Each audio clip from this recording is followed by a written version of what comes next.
قیامت کے دن کی اس گرمی کے عالم میں اللہ کے پیارے نبی فرماتے ہیں سبعۃ یظلھم اللہ فی ظلہ یوم لا ظل الا ظلہ، قیامت کے دن 7 لوگ ایسے ہوں گے جن کو اللہ تعالیٰ اپنے عرش کا سایہ عطا فرمائے گا، جس دن اللہ کے سائے کے علاوہ کوئی سایہ نہ ہوگا، اس دن اللہ تعالیٰ اپنے ان 7 بندوں کو اپنا سایہ عطا فرمائے گا۔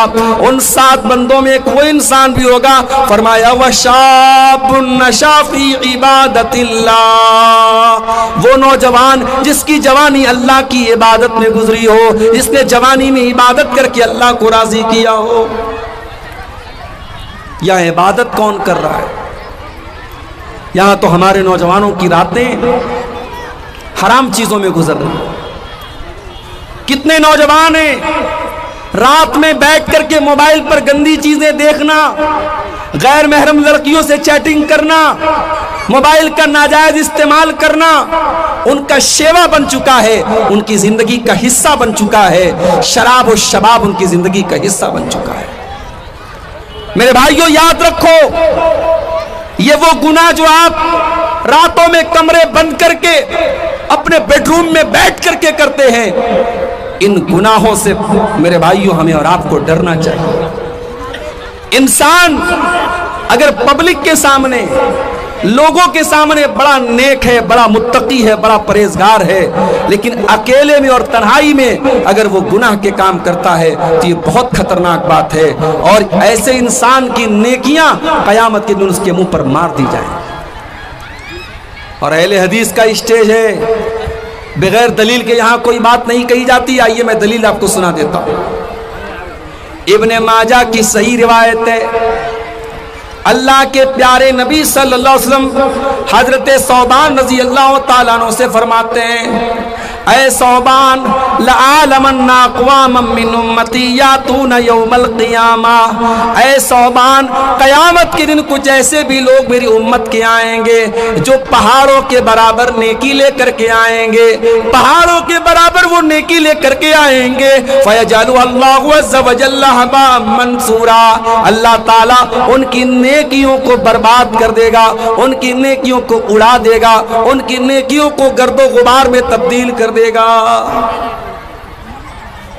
حضرت ثوبان ڈر گئے، کہا اے اللہ کے نبی صفہم لنا وجلہم لنا، اے اللہ کے نبی ذرا اور کلیئر کر کے بتا دیجئے ان لا نکون منہم، تاکہ ہم ان میں سے نہ ہو جائیں، تاکہ ہم ان میں سے نہ ہو جائیں۔ حضرت ثوبان نے یہ نہیں کہا کہ اللہ کے نبی وہ کون لوگ ہوں گے، کہا کہ اللہ کے نبی ان کی کوالٹی بتا دیجئے، ان کی صفت بتا دیجئے تاکہ ہم ان میں سے نہ ہو جائیں۔ آج ہمیں دوسروں کے چھوٹے چھوٹے عیب نظر آ جاتے ہیں، اپنے بڑے بڑے عیب پر ہم پردہ ڈال دیتے ہیں۔ سوشل میڈیا کا دور ہے، فیس بک پر بیٹھ کر کے کمنٹ بازی کرنا، دوسروں کے کاموں پر کیچڑ اچھالنا، دوسروں کے کاموں میں کیڑے نکالنا، دوسروں کے صحیح کاموں پر تنقید کرنا، یہ آج ہماری فطرت بن چکی ہے۔ ہم دوسروں کے لیے جج بن جاتے ہیں اور اپنے لیے وکیل بن جاتے ہیں۔ معاف کرنا میرے بھائیوں، یہ نبی کے صحابہ کا طریقہ نہیں تھا۔ نبی کے صحابہ پہلے اپنے گریبانوں میں جھانکتے تھے، پہلے اپنی فکر کرتے تھے۔ حضرت ثوبان نے کہا اے اللہ کے نبی پہلے بتائیے وہ کون لوگ ہوں گے تاکہ ہم ان کی طرح نہ ہو جائیں۔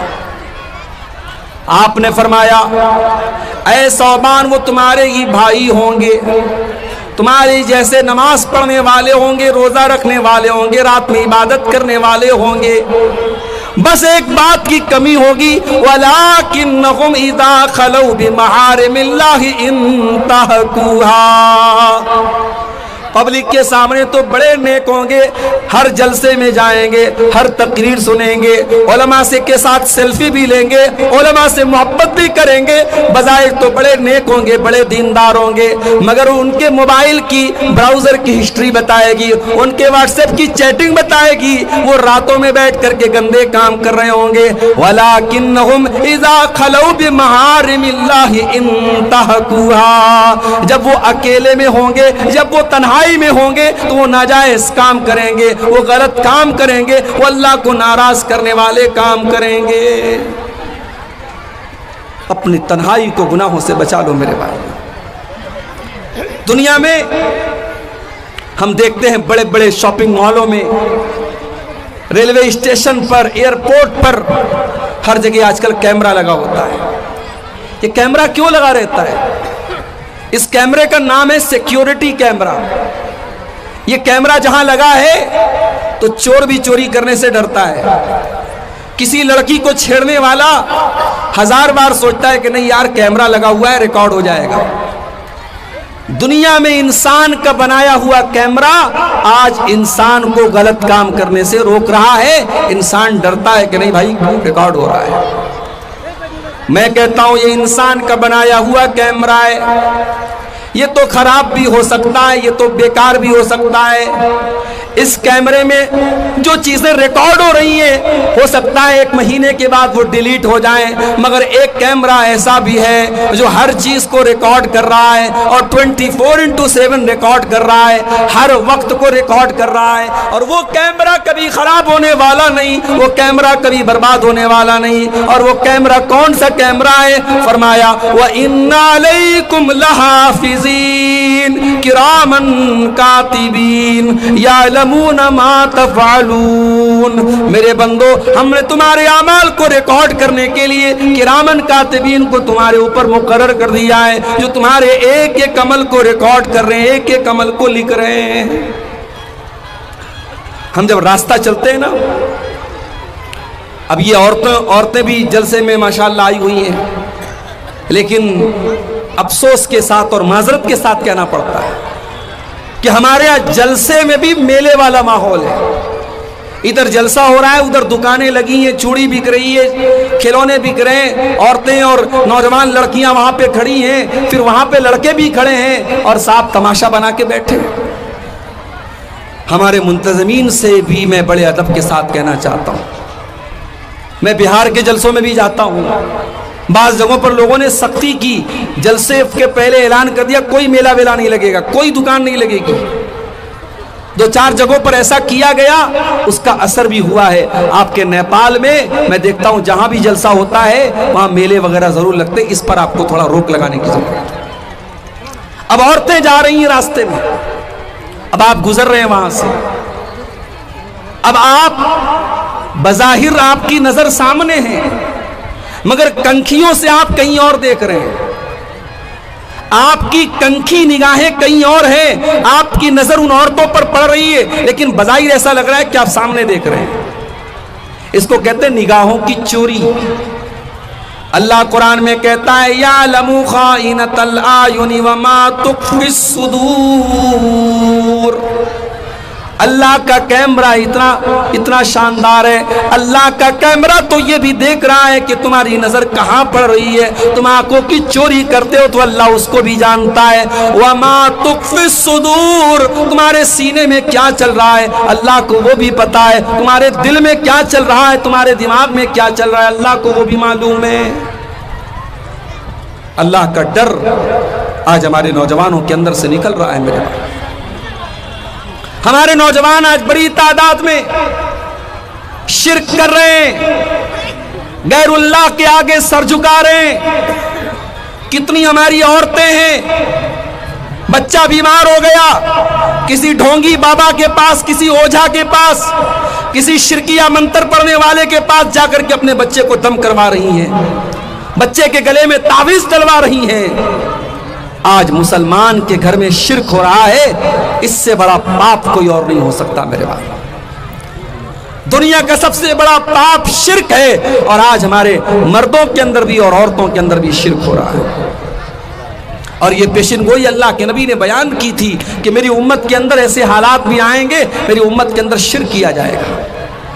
آپ نے فرمایا لا تقوم الساعة حتى تلحق قبائل من امتی بالمشرکین وحتى يعبدوا الاوثان۔ قیامت اس وقت تک نہیں آئے گی جب تک میری امت کے اندر شرک نہ ہونے لگے گا، میری امت کے اندر بتوں کی پوجا نہ ہونے لگے گی۔ اور مولانا الطاف حسین حالی نے 100-125 سال پہلے بڑا صحیح نقشہ کھینچا تھا۔ 100 سال گزر گئے مگر ایسا لگتا ہے مولانا حالی نے آج کے حالات کو سامنے رکھ کر کے یہ نقشہ کھینچا تھا۔ بہت سارے کام ہمارے غیر مسلم بھائی کرتے ہیں، ان کے مندروں میں ہوتا ہے، ان کے عبادت گاہوں میں ہوتا ہے، ہم کہتے ہیں صاحب یہ غلط ہو رہا ہے، شرک ہو رہا ہے، اور وہی کام مسلمان مزاروں پہ جا کے کرتا ہے اور قبروں پہ جا کے کرتا ہے، اس کو صحیح کہتا ہے۔ مولانا حالی کہتے ہیں کرے غیر گر بت کی پوجا تو کافر، کواکب میں مانے کرشمہ تو کافر، جھکے آگ پر بہر سجدہ تو کافر، جو ٹھہرائے بیٹا خدا کا تو کافر، مگر مومنوں پر کشادہ ہے راہیں، پرستش کریں شوق سے جس کی چاہیں، نبی کو جو چاہیں خدا کر دکھائیں، اماموں کا رتبہ نبی سے بڑھائیں، مزاروں پہ جا جا کے نظریں چڑھائیں، شہیدوں سے جا جا کے مانگیں دعائیں، نہ توحید میں کچھ فرق اس سے آئے، نہ اسلام بگڑے نہ ایمان جائے۔ مسلمان کے گھر میں آج شرک ہو رہا ہے۔ میرے بھائیوں، سب سے پہلے اپنے گھروں کو شرک سے پاک کرو۔ میں کہتا ہوں ہمیں اگر اپنے پریوار سے محبت ہے، اپنے بیوی بچوں سے محبت ہے، کیا ہم کبھی گوارا کریں گے کہ ہم تو جنت میں چلے جائیں اور ہمارے بیوی بچے جہنم کی آگ میں چلے جائیں؟ ارے جہنم کی آگ چھوڑ دو، اگر کسی کے بچے کی انگلی کٹ جائے، کسی کی بیوی کو ذرا سی چوٹ لگ جائے، شوہر بے چین ہو جاتا ہے، باپ بے چین ہو جاتا ہے، اپنے بال بچوں کو ہم ذرا سی تکلیف میں نہیں دیکھ سکتے۔ میرے بھائیوں، ہم جہنم کی آگ میں اپنے بچوں کو جلتا ہوا کیسے دیکھ سکتے ہیں؟ اس لیے اپنے بچوں کے ایمان کی فکر کرو، ان کی عقیدے کی فکر کرو، ان کی توحید کی فکر کرو، اور دیکھو کہیں تمہارے بچے شرک تو نہیں کر رہے ہیں، تمہاری بیوی کہیں شرک تو نہیں کر رہی ہے۔ اگر کہیں ہو رہا ہے اس پر پہلے روک لگاؤ۔ میرے پیارے ساتھیوں، شرک کرنے والا اللہ کی توہین کرتا ہے، اللہ کی ناقدری کرتا ہے۔ شرک کرنے والا اللہ کو چھوڑ کر کے کسی اور سے جب مانگتا ہے اللہ کی توہین کرتا ہے۔ اور اسی لیے اللہ سورہ حج کے اندر فرماتا ہے، ایک بڑی پیاری مثال دیتے ہوئے اللہ فرماتا ہے یا ایھا الناس ضرب مثل فاستمعوا لہ، اے لوگو اللہ تعالیٰ ایک مثال دے رہا ہے، غور سے سنو۔ ان الذین تدعون من دون اللہ لن یخلقوا ذبابا، تم اللہ کو چھوڑ کر کے جن کو پکارتے ہو وہ ایک مکھی پیدا کرنے کی طاقت بھی نہیں رکھتے۔ وَإِن يَسْلُبْهُمُ الذُّبَابُ شَيْئًا لَا يَسْتَنقِذُوهُ مِنْهُ، اور مکھی اگر ان کی کوئی کھانے پینے کی چیز لے کر کے چلی جائے، وہ مکھی سے وہ چیز چھین نہیں سکتے ہیں۔ ضعف الطالب والمطلوب، مانگنے والا بھی کمزور ہے اور جس سے مانگا جا رہا ہے وہ بھی کمزور ہے۔ کمزور سے مانگ رہا ہے، بندہ بندے سے مانگ رہا ہے۔ ما قدر اللہ حق قدرہ، او لوگو تم نے اللہ کی قدر نہ کی جیسی کرنی چاہیے تھی۔ شرک کرنے والا اللہ کی ناقدری کرتا ہے، اللہ کی توہین کرتا ہے۔ اس لیے سب سے پہلے میرے بھائیوں اپنی توحید کی حفاظت کرو، اپنے دین کی حفاظت کرو۔ ہمارے نوجوان ایک بڑی تعداد میں، آج ہمارے نوجوانوں کی ایک بڑی تعداد ایسی ہے جن کی زندگی کا کوئی مقصد نہیں ہے۔ ان کی زندگی کا صرف 3 مقصد ہے، کھاؤ پیو انجوائے کرو۔ کھانا پینا اور انجوائے کرنا یہ زندگی کا مقصد بنا کے بیٹھے ہیں۔ معاف کرنا میرے بھائی، کھانا پینا اور انجوائے کرنا یہ ہماری زندگی کا مقصد نہیں ہے۔ اگر یہ مقصد ہوتا تو پھر ہمارے اور جانوروں کے بیچ میں کیا فرق ہے؟ جانور بھی اپنی شہوت پوری کرتا ہے، جانور بھی کھاتا ہے پیتا ہے، اور جانور بھی موج مستی کرتا ہے۔ ہم انسان ہیں اور اللہ نے ہمیں اور آپ کو کیوں پیدا کیا؟ اللہ نے قرآن میں فرمایا وَمَا خَلَقْتُ الْجِنَّ وَالْإِنسَ إِلَّا لِيَعْبُدُونَ، میں نے جنات اور انسان کو اپنی عبادت کے لیے پیدا کیا ہے۔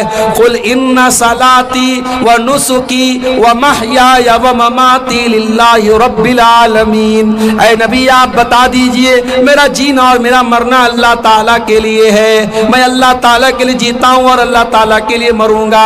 میری نماز اللہ تعالیٰ کے لیے، میری قربانی اللہ تعالیٰ کے لیے۔ میرے بھائیوں، ہماری زندگی کا مقصد اللہ کو راضی کرنا ہے۔ اور اگر یہ مقصد ہم پورا نہیں کر رہے ہیں تو معاف کیجئے گا، ہماری زندگی بیکار ہے۔ دنیا کی ہر چیز اپنے مقصد کو جب پورا نہیں کرتی ہے ہم اسے اٹھا کے پھینک دیتے ہیں، اور جو چیز اپنے مقصد کو سمجھتی ہے وہی کامیاب ہوتی ہے۔ کبھی آپ غور کیجئے، آپ موبائل استعمال کرتے ہیں، موبائل پر آپ فیس بک چلاتے ہیں، موبائل پر واٹس ایپ چلاتے ہیں، موبائل پر ویڈیو دیکھتے ہیں، موبائل پر کیلکولیٹر بھی ہے، موبائل پر گیم بھی ہے، موبائل پر الا بلا بہت ساری چیزیں ہیں، مگر کبھی آپ غور کیجئے جب موبائل پر کال آتی ہے، جب کسی کا فون آتا ہے، ویڈیو پیچھے چلا جاتا ہے، فیس بک پیچھے چلا جاتا ہے، واٹس ایپ پیچھے چلا جاتا ہے، کال اوپر آ جاتی ہے، کیونکہ موبائل کو بھی پتا ہے کہ میرا اصل مقصد کال کرنا اور ایک دوسرے سے بات کرنا ہے، موبائل پر کال اوپر آ جاتی ہے۔ میرے بھائیوں، کیا یہ افسوس کی بات نہیں ہے کہ ایک موبائل کو تو پتا ہے کہ میرا مقصد ہے، میرا مقصد کیا ہے، میری تخلیق کا مقصد کیا ہے، مجھے کیوں بنایا گیا ہے؟ اور اس سے بڑھ کے بدنصیبی کیا ہوگی کہ انسان کو اپنی زندگی کا مقصد نہ پتا ہو اور انسان صرف کھانے، کمانے اور انجوائے کرنے اور موج مستی کرنے میں اپنی زندگی گزار دے۔ میرے نوجوان ساتھیوں، اپنی زندگی کے مقصد کو پہچانو اور آگے بڑھیے۔ ہمارے کچھ نوجوان ایسے بھی ہیں جو دنیا کمانے کے چکر میں اتنے بزی ہو گئے کہ ان کو آخرت کے لیے کوئی ٹائم نہیں ملتا۔ ان کا کاروبار چل رہا ہے، ان کی دکان چل رہی ہے، ان کی جاب چل رہی ہے، 5 ٹائم کی اذان مسجد میں ہو رہی ہے، مؤذن بار بار کہہ رہا ہے حی علی الصلاۃ حی علی الفلاح، مؤذن نماز کی طرف بلا رہا ہے، مؤذن کامیابی کی طرف بلا رہا ہے۔ یہ دکان چھوڑ کے جانے کو تیار نہیں ہے، یہ کاروبار چھوڑ کے جانے کو تیار نہیں ہے، یہ دنیا میں اتنا مگن ہے اپنی آخرت کے بارے میں ایک پل کے لیے بھی نہیں سوچ رہا ہے۔ میرے پیارے بھائیو، اللہ کے نیک بندے وہ ہوتے ہیں جو کاروبار بھی کرتے ہیں، جو تجارت بھی کرتے ہیں، جو اپنی دنیا کے لیے فکر کرتے ہیں لیکن آخرت کو سب سے اوپر رکھتے ہیں۔ اللہ نے قرآن میں فرمایا رجال لا تلہیہم تجارت ولا بیع عن ذکر اللہ، میرے متقی بندے وہ ہیں، میرے نیک بندے وہ ہیں جن کا کاروبار ان کو اللہ کے ذکر سے غافل نہیں کرتا، جن کی تجارت ان کو نماز سے غافل نہیں کرتی ہے۔ یخافون یوما تتقلب فیہ القلوب والابصار، وہ قیامت کے دن سے ڈرتے ہیں، وہ اس دن سے ڈرتے ہیں جس دن کلیجے ہل جائیں گے، جس دن آنکھیں اپنی جگہ سے ہٹ جائیں گی اور دل اپنی جگہ سے ہٹ جائیں گے۔ قیامت کے دن کا ڈر اگر دل میں ہوگا میرے بھائیوں، انسان آخرت کی فکر کرے گا، انسان دنیا کے لیے دنیا کے اندر اتنا ڈوب نہیں جائے گا کہ آخرت کو بھول جائے۔ آج افسوس کی بات ہے، ہمارے بہت سارے نوجوان ایسے ہیں، ان کے پاس دنیا کی بڑی نالج ہے، ان سے آپ پالیٹکس کی بات کر لو بڑی نالج ہے، دنیا کی باتیں پوچھ لو بڑی نالج ہے، کرکٹ کے بارے میں پوچھ لو بہت جانکاری ہے، بالی ووڈ کی فلموں کے بارے میں پوچھ لو بہت جانکاری ہے، مگر نماز کا طریقہ پوچھ لو نہیں معلوم ہے۔ کتنے نوجوان ایسے ہیں باپ مر جائے، باپ کے جنازے پر کھڑے ہو کر کے جنازے کی نماز پڑھنے کا طریقہ بھی ان کو نہیں آتا ہے، ان کو جنازے کی دعائیں بھی نہیں آتی ہے۔ میرے پیارے ساتھیوں، اس سے بڑھ کے بدنصیبی کیا ہو سکتا ہے؟ ایک مسلمان اس قدر دین سے دور ہو، اسے اپنے دین کا بیسک علم بھی نہ ہو، اس سے بڑھ کے بدنصیبی کیا ہو سکتی ہے؟ اللہ قرآن میں کہتا ہے یعلمون ظاہرا من الحیات الدنیا وہم عن الآخرۃ ہم غافلون، کچھ لوگ ایسے ہوتے ہیں جو دنیا کے بڑے جانکار ہوتے ہیں، دنیا کی بڑی نالج ان کے پاس ہوتی ہے لیکن آخرت سے بالکل دور ہوتے ہیں، بالکل غافل ہوتے ہیں۔ اور آگے بڑھیے، ہمارے نوجوانوں میں ایک بڑی تعداد ایسے نوجوانوں کی بھی ہے جو زناکاری اور بدکاری کی گندگی میں ملوث ہے، اور میں نیپال کی سرزمین پر بیٹھ کر بہت اعتماد کے ساتھ یہ بات کر رہا ہوں کہ آج ہمارے نوجوان لڑکے اور لڑکیوں کو زناکاری اور بدکاری کے گڈھے کی طرف لے کے جایا جا رہا ہے۔ میرے پیارے نوجوان ساتھیوں، اگر اپنے نبی سے محبت کرتے ہو، اگر اپنے نبی سے پیار کرتے ہو تو آپ کے پیارے نبی نے 2 چیزوں کی گارنٹی آپ سے مانگی ہے، اور اس گارنٹی کو اگر آپ نے پورا کر دیا تو جنت کی گارنٹی دی ہے۔ اللہ کے پیارے نبی کیا فرماتے ہیں؟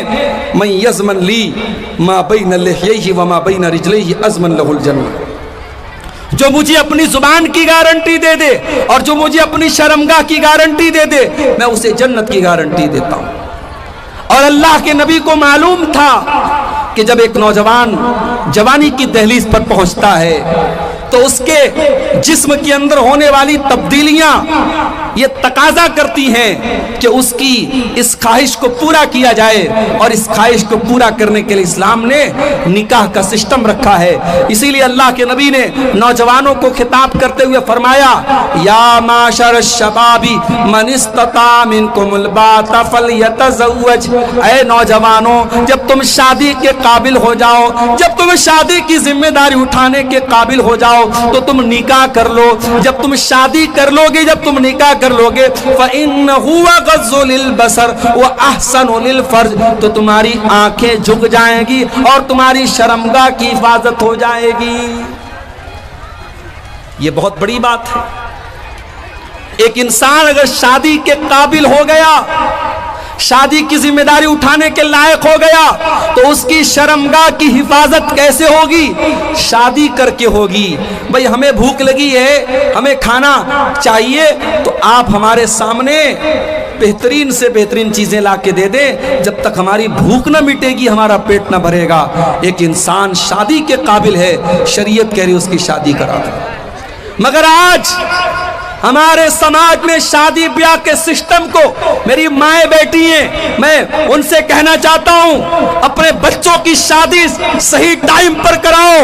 یہ صحابہ کا دور نہیں ہے، یہ نبی کا دور نہیں ہے، یہ فتنوں کا دور ہے، یہ گندگی کا دور ہے، یہ زناکاری کا دور ہے۔ اپنے بچوں اور بچیوں کو اگر گندگی سے بچانا ہے، ان کی صحیح ٹائم پر شادی کرو اور شادی کو آسان کرو۔ یہ جہیز کی رسم، یہ ہلدی کی رسم، یہ منگنی کی رسم، یہ بارات کی رسم، یہ لمبے چوڑے خرچ کی رسم، ایک دن کی خوشی کے لیے لاکھوں خرچ کرنے کی رسم، یا لڑکی کا باپ اپنی لڑکی کی شادی کرنے کے لیے زمین جائیداد بیچ دیتا ہے، بینک سے لون لے کر کے شادی کرتا ہے، اور اپنے آپ کو ہم اہل حدیث بھی بولتے ہیں اور قرآن و حدیث پر چلنے کا دعویٰ بھی کرتے ہیں۔